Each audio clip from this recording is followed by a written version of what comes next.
Ja vás zdravím. Dnes pokračujeme v ťažbe Elite v druhom poraste. Tu som natáčal videá s John Deerom. Toto je jeden z tých najhrubších, ale ležal úplne na spodnej hranici porastu. Takže Proxima má čo robiť, kým ho dostane hore na sklad. Ostatné Elity máme skôr v strede porastu alebo na vrchu. Takže toto je asi najťažší oriešok.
Celý poraz ťaháme do svahu.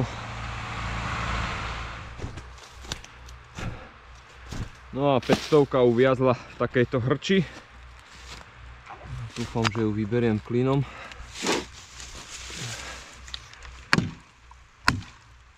Dobre.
Dnes to bude video väčšinou o spúšťaní alebo rúbaní dubov elitných, lebo tie stromy sú od seba ďaleko No a ja nemám čas natáčať Proximu a myslím si, že nič zaujímavé na tom nie je, keď ťaha jeden výrez o dĺžke 8 až 10 metrov. No. Ďalší krásavec, ale fakt, že krásavec. Kvalitné drevo je len zhruba do výšky 8 až 10 metrov. No a potom to je ako jabloň. Takže kopu práce je s tým. Hlavne vybrať potom tie konáre krivé. Najhoršie je na tom to, že takýto košatý dub dokáže vyvrátiť alebo polámať veľa stromov pred sebou. Takže vždy musím nájsť také miesto, kde by sa nestalo nič. Neviem, či ho dokážem spustiť týmto smerom. Ale teoreticky by mohol ísť, lebo visí do dola. Tak uvidíme.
Počkal som, kým prejdu a môj hrubý dub je tam.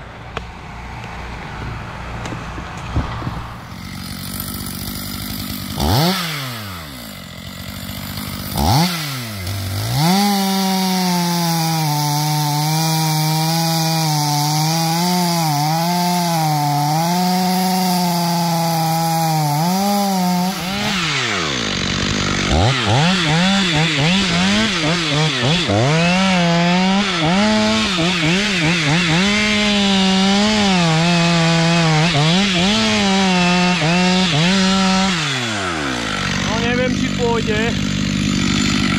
Už mi zatlačilo lištu.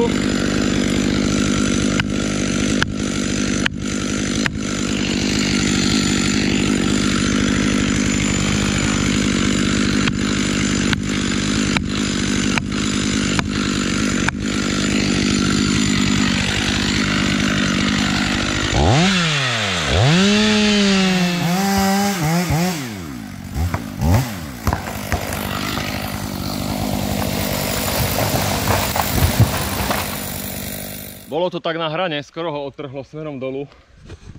To by asi vyvrátilo aj 2, aj 3 duby. No a musel som mu nechať až takýto hrubý nedorez. A držal ho len tak.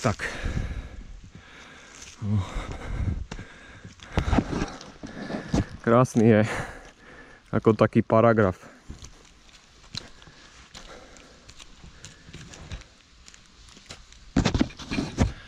Nie je to žiadna výhra ťažiť takéto stromy, hlavne keď sú takto košaté.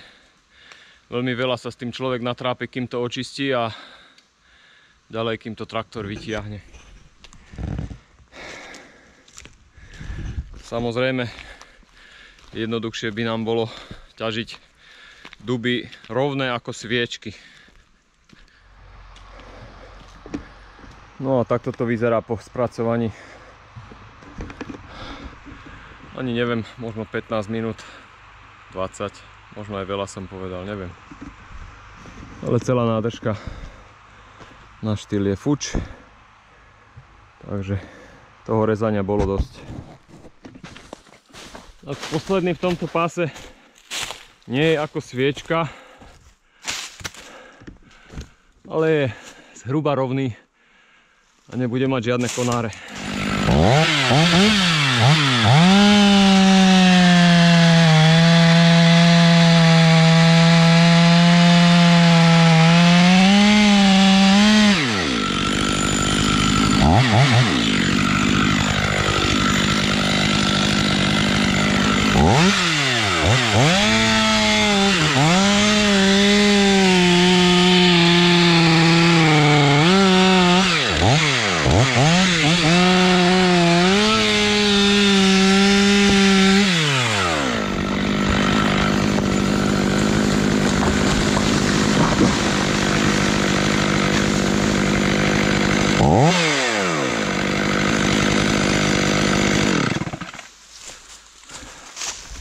Nevadí, mal síce miesto, ale tento dub ho odrazil na ten a stačí trošku, hneď sa zlomí.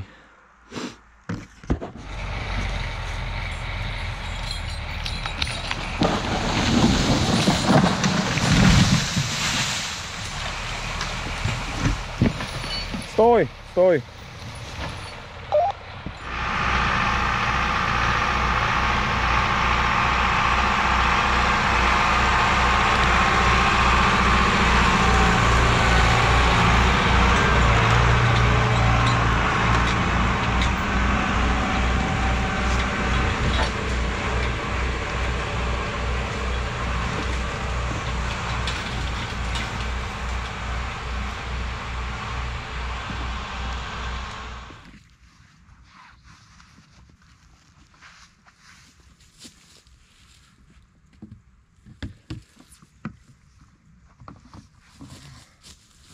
No a ja idem do toho druhého pásu.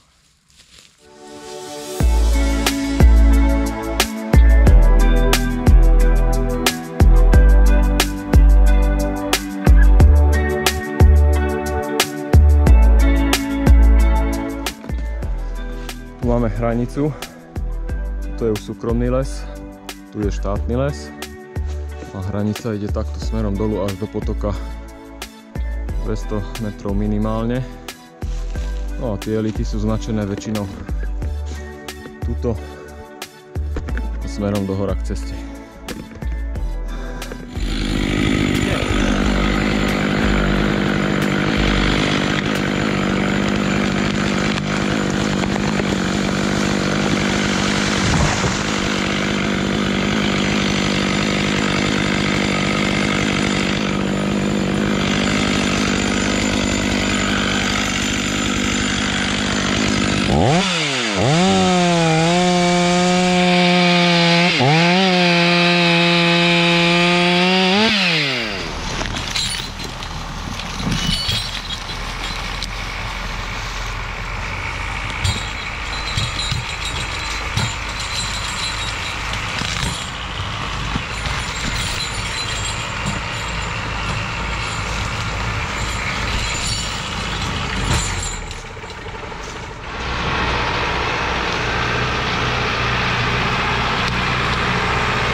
Ťažké.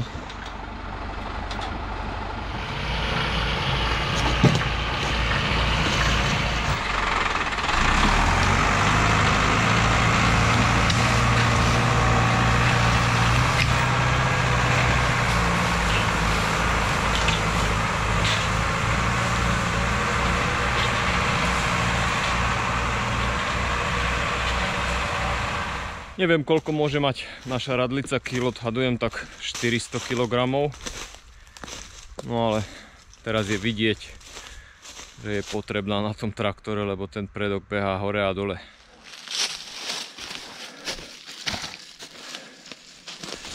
No a na záver si dáme asi najhrubší dub, ktorý je v tomto poraste označený 2 bodkami ako elita. Miesto má pekné, spadne rovno tam. Tu sme si už vyčistili všetky hraby, aby som tu nenarobil kalamitu. Takže spadne rovno tu.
Je dobrý. Proxima sa zapotí. Je samozrejme košatý, takže predpokladám, že tých 8 metrov, maximálne 10 a už začnú hrče. Ono v podstate jedna je tu, druhá je už tu a tu je to už škaredé, takže tých 8 metrov nejako zvládne. Práve sa trápi dolu, tiež tam je jeden dobrý dub. No a my ideme ďalej.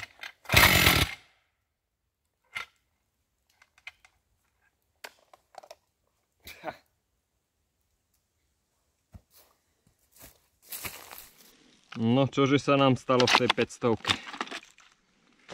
Katastrofa. Krása, také som ešte nevidel v živote. No to vám približím telefónom. Stalo sa mi to už, ale v takomto útvare som to ešte nevidel. Takže všetko mi to tu zomlelo. A z pružiny sa urobil takýto krásny guľatý útvar. No nič, idem to skúsiť poskladať, či sa mi to vôbec podarí. Tie náhradné čierne kolíky mám, aj tie pružiny, takže súčiastky sú len tá pružina.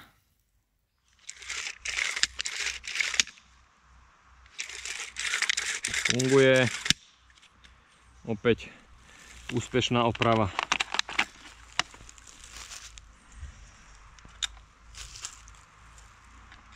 V poslednom čase sa mi nejako darí s tými poruchami.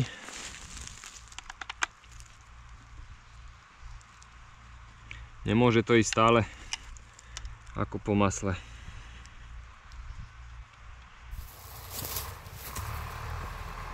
Takže znova.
Pod nohami aj pod kolesami sa nám ešte práši. Je strašne sucho. Ale na najbližšie dni hlási dážď, takže sa to zmení na blato. No a má sa aj ochladiť. Takže asi skončili horúce letné dni. No a ja vám ďakujem týmto za sledovanie. Dúfam, že sa v ďalšom videu uvidíme už s namontovanou radlicou. No a uvidíme, kde to bude. Či v nejakom novom poraste, alebo budeme dokončovať ešte tento. Tak ešte raz ahoj. No a na záver tu je ten najhrubší. Takéto rozmery.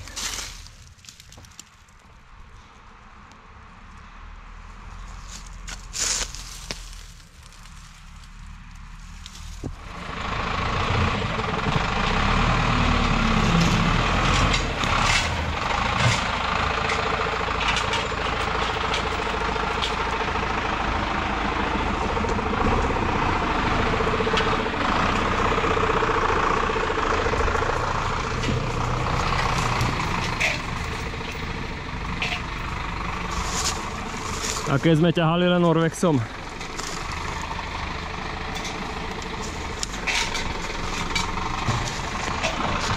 Ale už ich tam veľa nie je. Spočítam ich na jednej ruke.